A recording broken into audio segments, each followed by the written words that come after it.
even ton dollars. In the spring of 1991, every farmer in Harlan County, Kentucky, had an opinion about what Constance Mabry was doing to her land. They shared those opinions at the grain elevator in Loyal. They shared them at the diner counter in Cumberland. They shared them in the parking lot of the First Baptist Church on Sunday mornings after the benediction. They shared them at the livestock sale barn in Harlan, where a man named Dewey Croft listened to the story and said, flat and final, the way a man says something he believes in his bones. She's going to ruin that bottomland. And everyone in earshot nodded, because everyone in Harlan County already knew it. What Constance Mabry had done was this. She had taken 40 acres of the best bottomland on her family's farm, rich black river-bottom soil along Clover Fork, soil that had grown corn since her grandfather's time, and she had stopped plowing it. She had let the weeds come in. She had seeded it down to a mix of clover, chicory, and native grass. $1 million on. Then she had fenced it into 8 separate paddocks and started rotating her beef cattle through them on a 21-day cycle. She was not the first person in the world to do this. She was, as far as anyone in Harlan County could tell, the first person in Harlan County to do it, and Harlan County had a word for it. Foolish. The woman had gone and let 40 acres of prime bottomland go to weeds. Constance's husband, Leonard, had died in November of 1989, lung cancer, 51 years old. He had left her the farm, 212 acres, in the narrow valley along Clover Fork, the old farmhouse, a John Deere 4240, a set of equipment that was older than it needed to be, and a herd of 63 Angus cross cows that were carrying calves due in February. $100 on. He had also left her a filing cabinet in the back bedroom that was full of papers she had not opened yet when the first calf hit the ground in the snow. The county looked at Constance Mabry the way small counties look at widows who are left with more land than they are expected to manage alone. With pity first, then with a kind of patient waiting. The Mabry land had been in production since 1934. It was good land. Someone would end up farming it right. Constance was 42 years old when Leonard died. She had grown up on a tobacco farm outside Pineville.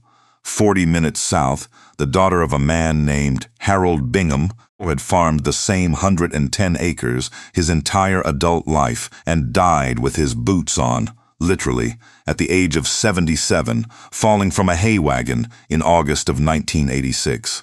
Her mother had sold the Pineville farm after Harold died, and the money had gone to pay what needed paying.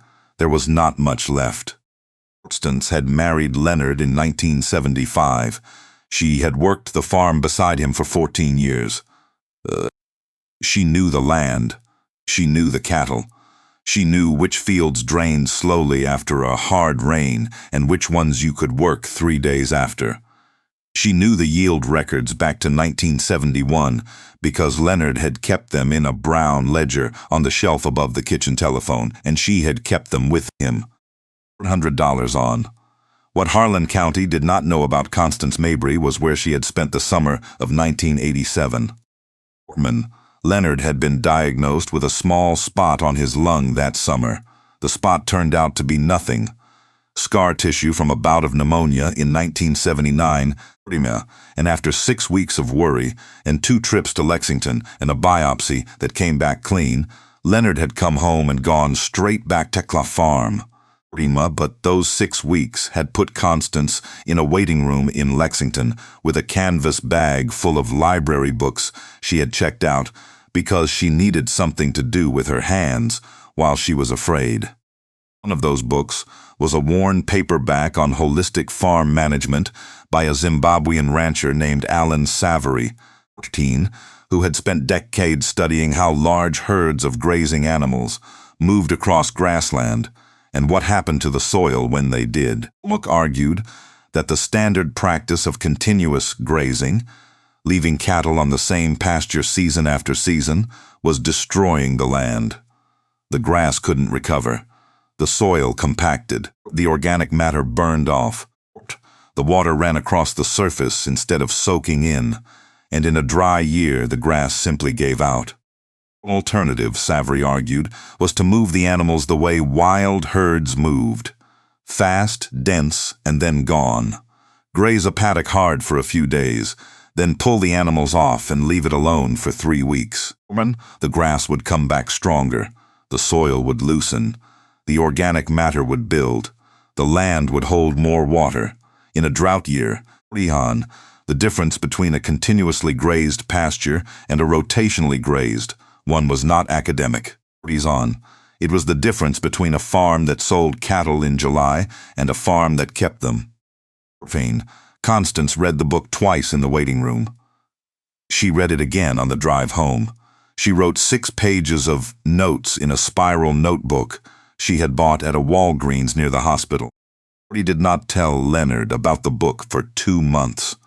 When she did, he read the first chapter, set it down, and said, "Connie, you know what Earl Blevins would say about this." $40 on.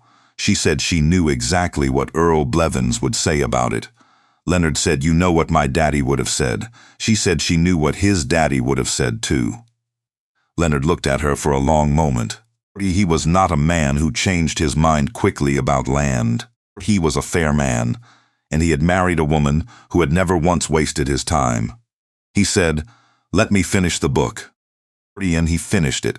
He said, "I want to talk to somebody who's actually done it before I touch that bottomland."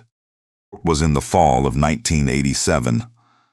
It took Constance until the spring of 1988 to find that somebody. His name was Dr. Gerald Townsend, a soil scientist at the University of Kentucky Extension Office in Lexington, who had spent 11 years working with graziers in the bluegrass region who were converting to rotational systems. Constance drove to Lexington on a Tuesday in March with Leonard's ledger records, her soil survey from the county office, her rainfall logs from the last 12 years, and her 6 pages of notes. She sat in Dr. Townsend's office for 4 hours. Dr. Townsend told her 3 things. First, her bottomland soil was exactly the type that would respond to rotational grazing within 3 to 5 years. Deep organic horizon, good clay content, naturally fertile. It had been compacted by decades of continuous grazing, but it was not damaged past recovery. Second, her rainfall was sufficient for the grass species she needed. 1. And the Clover Fork bottomland had enough natural moisture from the creek to carry the paddocks through a dry June or July. Third, the system worked, but it worked slowly, and the first 2 years would look worse before they looked better, because the weeds always came in before the improved grass did. And if her neighbors saw the weeds and not the process, she was going to have a long conversation with the county about what she was doing. She drove home and told Leonard. Leonard said, in the spring. He died in November before the spring came. $40 on. Constance planted the paddocks in April of 1991, 17 months after Leonard's funeral, 8 months after she had spent the winter reading every paper Dr. Townsend had ever sent her and drawing paddock maps on the back of the county soil survey in the kitchen after the evening news. $300 on. She had done the fencing herself over 3 weekends in March with help from her nephew, a 24-year-old named Robbie, who did not understand what the fencing was for, but showed up with a post driver and a truck when she asked him to. 40 acres, 8 paddocks, 5 acres each. June of 1991, the paddocks she was resting looked terrible. Ragweed, thistle, dock, tall, rank, green in an untidy way that was different from every other field in the valley. Dewey Croft drove past her lower field on his way to the sale barn in Harlan and saw it from the road and shook his head and kept driving. He was at the grain elevator by that Friday. Constance Mabry's let the bottomland go to weeds. It spread the way things spread in a narrow county where the roads run along the ridges and everybody drives the same 3 routes to town. By the following week, it had reached the diner in Cumberland. where a retired county extension agent named Harold Fletcher held court at the corner table every morning from 7 to 9. Harold was 68 years old. He had been advising farmers in Harlan County for 22 years. He had never in those 22 years recommended rotational grazing to anyone, because no one had ever asked him about it, and because the farms in this county were too small and too varied for that kind of scheme to work, in his opinion. He delivered that opinion at the diner table. The other men at the table nodded. Constance had a good farm, they agreed. She was going to lose the bottomland productivity. It was a shame. She was probably still grieving. Constance's sister-in-law, a woman named Patsy, who had been Leonard's younger sister and who drove out from Harlan every other Sunday to check on things, said it to Constance's face in May. "Connie," she said, "the lower field looks like nobody's touched it. Are you all right? Are you keeping up with everything?" Constance said she was keeping up with everything. Patsy looked at the field. She looked at Constance. She said, "Leonard would have bush-hogged that 2 weeks ago." Constance said, "I know he would have." She did not explain. She had decided early that she was not going to explain to people who were not going to listen. She had made the same decision Harlan County did not know about. She would let the land do the talking when the land was ready to talk. That was going to take 4 or 5 years. She was prepared to wait. The paddocks did not look better in the fall of 1991. They looked marginally worse in a cosmetic sense. The weeds had gone to seed, which meant the neighbors who drove past saw a brown, seedy, untidy 40 acres where there used to be a clean cornfield. Dewey Croft mentioned it again at the sale barn in October. Harold Fletcher shook his head again at the diner in November. Robbie, who had helped with the fencing, and who came out occasionally to help with the cattle, asked Constance directly one afternoon in December, standing in the kitchen with a cup of coffee. "Aunt Connie," he said, "when does it start working?" She got out the notebook. She showed him Dr. Townsend's projected timeline. She showed him the soil compaction readings she had taken in August, using a penetrometer she had borrowed from the extension office. The compaction in the paddocks she had rested for 2 months was already measurably lower than the continuously grazed fields on the upper bench. The grass roots in the rested paddocks were already going deeper. He looked at the numbers. He looked at her. He was 24 years old and had not spent enough time around soil to know what the numbers meant. But he trusted her. He said, "Okay." Then he said, "What can I do?" He handed him a fence stretcher and told him the south paddock needed a new wire on the bottom strand. By the spring of 1993, something was happening in the bottomland that was harder to dismiss. The grass in the rested paddocks was coming in differently. Not just taller, thicker at the base, a richer green with more species in it than the upper bench pastures had ever shown. The clover was nodulating. The chicory was putting down a taproot that Constance could pull to 14 inches. He sent soil samples to Lexington in April. The organic matter in the rotated paddocks had increased by 0.5 percentage point in 2 years. That sounds small. For soil that had been in continuous production since 1934, it was not small. Her calf crop that fall weighed an average of 18 pounds more per head than the previous year. She wrote it in the brown ledger on the shelf above the kitchen telephone, in the same column Leonard had kept, in the same blue ink. He did not notice. Beef prices were soft in 1993. The county was watching other things. To me, by the spring of 1995, the county started watching the sky. It had been dry since the previous October. A dry winter, a dry March, a dry April. The creeks in the upper hollows were down, the stock ponds were low. The grass on the hillside fields was coming in thin and pale. By May it was burning at the edges. By June, the hay fields were producing half what they should have. By July, Harlan County was in a drought that the old-timers at the diner were calling the worst since 1988. The cattle started showing it in June. Animals that should have been gaining 2 pounds a day were gaining 1, then less. The pastures on the ridge farms, the farms that had been grazed continuously for generations, were going bare. Farmers were feeding hay in July, which was not something that happened in a normal year. Hay that had been $3 a bale in April was $6 in July and getting harder to find. Countycroft sold 40 head in late June. He got 82 cents a pound, his best breeding stock. He had not sold breeding stock in July in 30 years of farming. Named Thurston Webb, who ran 200 acres of ridge pasture on the county's north end, sold his entire calf crop 6 weeks early because he could not afford to carry them. He lost approximately $40 a head on the early sale.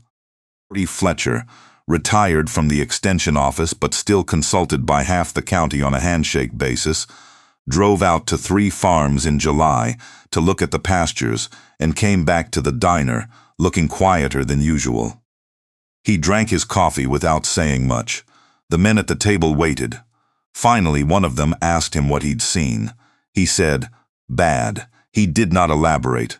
He was 68 years old and had been advising farmers in this county his whole career, and what he had seen on those 3 farms was what happened when the land had nothing left to give. It was Dewey Croft's hired man who noticed it first. His name was Arnie, a weathered, quiet man who had worked for Dewey for 11 years and who drove the county road along Clover Fork twice a day on his way to and from the feed store in Cumberland. On a Wednesday morning in the 3rd week of July, Arnie pulled his truck over on the road beside Constance Mabry's lower fence line and looked at what was on the other side of the wire. Bottomland paddocks were not lush. It was a drought. Nothing was lush. But the grass was there. Ankle high in the resting paddocks, actively being grazed in the rotation paddock, green in a way that the fields he drove past every other mile were not. The cattle in the active paddock were grazing, moving slowly, steadily, the way cattle move when they are not stressed, when the feed is adequate and the heat is manageable. The creek channel through the bottom was still running a thin braid of water where every other tributary in the county had been dry since June. He sat there for a few minutes. Then he drove to the feed store. He did not say anything to anyone that day, but the next morning he mentioned it to Dewey. He said, "You drive past the Mabry place lately?" Dewey said he had not. He said, "You might want to." On. Dewey drove past that afternoon on his way to pick up a mineral block in Cumberland. He slowed when he reached her fence line. He looked at the bottomland. He looked at his own hands on the steering wheel. He drove on. He drove back past it on the way home. He parked on the road shoulder the second time and got out of the truck and stood at her fence and looked for a long time. The evening was still. He could hear the cattle tearing the grass. He could hear the creek. He looked at the grass in the resting paddocks, the ones Constance had pulled her animals off 3 weeks ago, and he could see the regrowth. Dark green from the base up, dense, already heading toward knee-high again, in July in a drought, on land that any sensible man would have told you was exhausted by now. And he had been one of the loudest voices at the grain elevator in 1991. He had told people what she was doing was foolish. He had said it more than once in more than one place. He stood at the fence for 20 minutes. He did not go to the door. He drove home. On. By the end of July, there were trucks parked along the road by her fence line on most mornings. Farmers who had heard from someone who had heard from someone else. They stood at the wire and looked. None of them came to her door. The county had a complicated relationship with the thing it was seeing. $300 on. because to walk through Constance Mabry's gate and ask her a question was to admit that the woman they had called foolish for 4 years had been seeing something they had missed. The first person to come to her door was not a farmer. It was Dr. Townsend from Lexington. He had driven down on his own initiative after hearing about the drought conditions in the county. He knocked on a Tuesday morning in early August. She made him coffee. They sat at the kitchen table, the same table where she had drawn paddock maps 4 years earlier on the back of the county soil survey. $100 on. He looked at his own hands around the coffee mug for a moment, the way a person does when they are trying to find the right words for something they have been thinking about on a long drive. "Constance," he said, "I've been doing this work for 17 years. I have tried to convince farmers in 8 counties to convert to rotational systems. Do you know how many have done it?" She said she didn't know.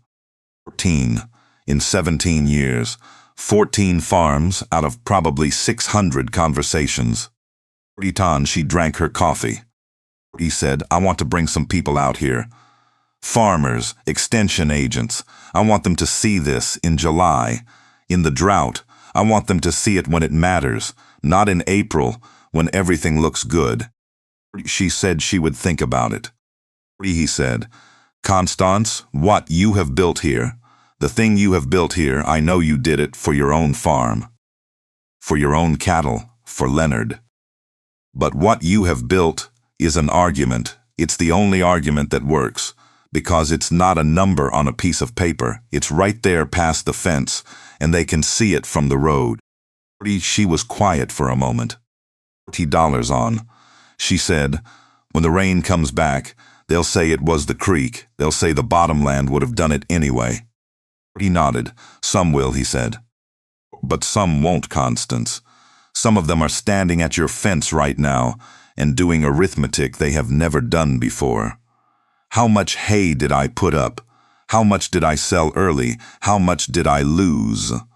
And they are looking at your cattle and asking themselves why those animals are still gaining weight in July. According to dollars, she thought about Leonard reading the first chapter of the book and saying, "Let me finish it." She thought about the 6 pages of notes she had written in the Walgreen spiral notebook in the waiting room in Lexington in 1987. $300 on. She thought about what her father Harold had told her once when she was 12 years old, standing in his tobacco field at the end of a dry August, looking at the plants that had gone to leaf fire at the margins. He had said, "Connie, the land will tell you what it needs if you stop telling it what to do." She told Dr. Townsend to bring whoever he wanted. 14 people on a Saturday in mid-August. 6 farmers from neighboring counties, 4 extension agents, a graduate student from UK doing soil research, county judge executive who had been hearing about the situation from 3 different directions, a journalist from the Lexington Herald leader who had been covering the drought, and Dewey Croft, who had asked Dr. Townsend directly if he could come and whom Dr. Townsend had called Constance about and whom Constance had said yes to without hesitation. She walked all 14 of them through the paddocks. She answered every question. She showed them the soil compaction data she had been collecting since 1991. She showed them the organic matter results from Lexington. She showed them the calf weights in Leonard's brown ledger, 4 years of entries in her handwriting in the same column and the same blue ink. Dewey Croft did not say much during the walk. He asked 2 questions, one about the paddock rest interval, one about how she handled the transition period in the first year when the weeds came in. Both were specific, practical questions. The kind of questions a farmer asks when he is no longer deciding whether something works and has started deciding whether he can do it himself. At the end of the walk, he stood at the gate of the south paddock and looked back across the bottomland. The journalist was taking notes. The graduate student was down on one knee in the grass with a hand lens. Dr. Townsend was talking to two of the extension agents near the creek. Dewey looked at Constance. He said, "I told people in 1991 that this was foolish." She said, "I know you did." He said, "I was wrong." He said, "I know that too." He took off his cap and turned it in his hands. He was 63 years old. He had been farming in this county since he was 19. He was not a man who said I was wrong easily or often. His cap back on. He said, "What I'd like to know, if you're willing to tell me, is where a man would start." $40, she told him. The Herald Leader article ran on a Sunday in September. It was not front page.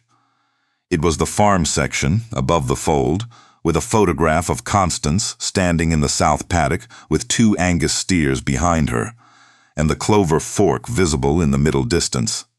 The headline said, "One Harlan County farm kept its grass green through the drought."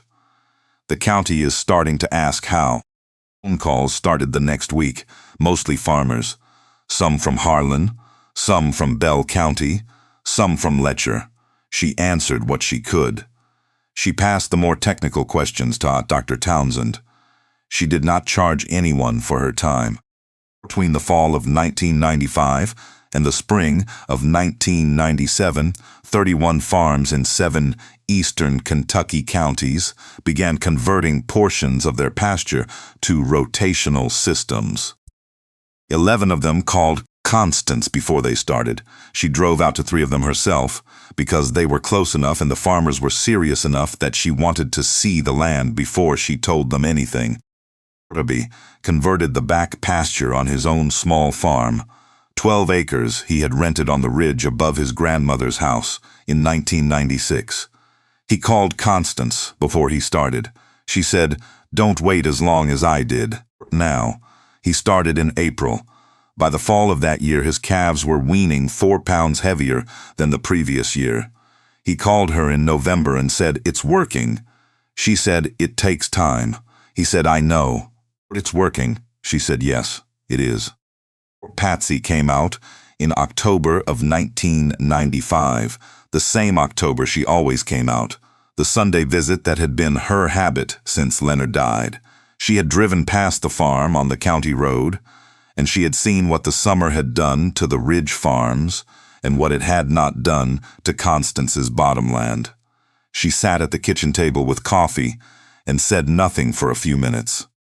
Then she said, "Leonard would have been proud." And Constance said, "Leonard would have wanted to know the yield data." Patsy laughed. She said, "Yes, he would have." Then she said, "Connie, I owe you an apology for what I said about the bush hogging in 1991. I didn't know what I was looking at." Constance said, "You were looking out for me. That's different from not knowing." Patsy said, "I should have asked you what you were doing instead of assuming." Constance was quiet for a moment. She looked out the kitchen window at the south paddock, which was resting now and already showing the fall regrowth, the grass dark and thick at the base, the way it always came back when you gave it time. She said, "The hardest part wasn't the skepticism. The hardest part was the first summer when it looked wrong, and I had to trust the numbers instead of my eyes. My eyes said it was failing. The numbers said it wasn't. You have to choose which one to believe." Patsy said, "How did you know the numbers were right?"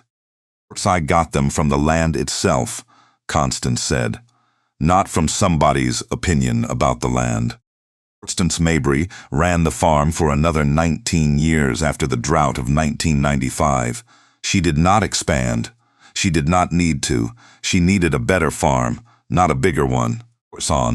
She finished converting all 212 acres to a rotational system by 2001, a process that took 10 years from the first paddock to the last ridge field, $30, because she did each section when the timing and the resources were right and not before. Her calf weights continued above the county average every year. In the drought of 2007, she lost 4% of her herd. The county average that year was 19. She kept those numbers in Leonard's ledger. $40. She handed the farm to Lama in 2014 when she was 65 and her knees had started telling her what her schedule needed to be. She kept the farmhouse. She kept the John Deere, even though Robbie had his own equipment by then, and she had not started it in 3 years. She kept the ledger, $300 on. She kept the spiral notebook from the Walgreens in Lexington with the 6 pages of notes she had written in the waiting room in 1987 while she was afraid for Leonard and needed something to do with her hands. In 2018, the Kentucky Cattlemen's Association gave her a Conservation Stewardship Award at their annual meeting in Lexington. She went to the ceremony, which was the one time Robbie could remember her driving to Lexington, for anything that wasn't a soil sample or a library visit. She accepted the award and said, into the microphone, 4 sentences. She said, "Father told me, the land will tell you what it needs if you stop telling it what to do." I spent 4 years listening. 4 years on. The county spent 4 years watching. Then the drought came and we all looked at the same thing from different sides of the same fence. The room was quiet for a moment. 300, then it wasn't. Robbie's oldest daughter, a girl named Lori who is 13 now, can name every paddock on the farm by number. She knows the rest intervals. She knows which paddocks hold moisture longest in a dry July and which ones need the cattle moved a day early. Last spring, Robbie let her manage the rotation for 3 weeks while he was repairing equipment. She kept a notebook. She made one mistake, rotating into the creek paddock 2 days early, and caught it herself before the grass was overgrazed and pulled the cattle back out. She told her father about it at dinner. He said, "How did you know?" She said, "The grass told me." She is Harold Bingham's great-granddaughter. She has never met him. But she keeps a notebook and she listens to the land, and she knows that the years when everything else fails are exactly the years the land rewards the people who paid attention before the drought came. Constance Mabry built on 40 acres of bottomland in Harlan County, Kentucky, starting in the spring of 1991. Not a system, not a method, a way of seeing, and it has passed from hand to hand, notebook to notebook, across 4 decades and 3 generations, the way the best things always pass, not loudly, not at an awards ceremony, but quietly, at the kitchen table, in the language of soil and grass and animals that have enough to eat when the rain stops coming. An image I keep coming back to. Dewey Croft standing at a fence line in July, in a drought, with his hands at his sides and nowhere to go. He had told people for 4 years that Constance Mabry was ruining her land. He had said it at the grain elevator and at the sale barn, and probably at his own kitchen table. $300 on. And then one afternoon he pulled his truck over on the county road and looked at what was on the other side of her wire. And he stood there for 20 minutes and didn't go in. Think about what that costs a person, to stand that close to being wrong and feel the full weight of it. What Constance did wasn't luck, and it wasn't stubbornness for its own sake. It was something quieter and harder than either of those things.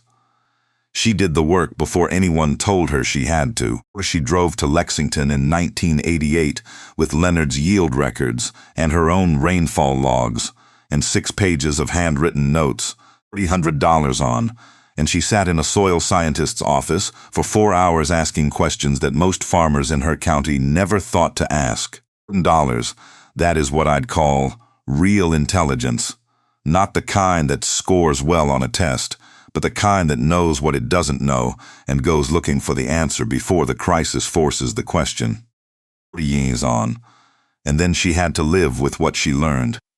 For 4 years she had to watch her paddocks look wrong, weedy, untidy, different from every other field in the valley, and trust the numbers over her eyes. Trust a process over the verdict of people who had been farming that land their whole lives.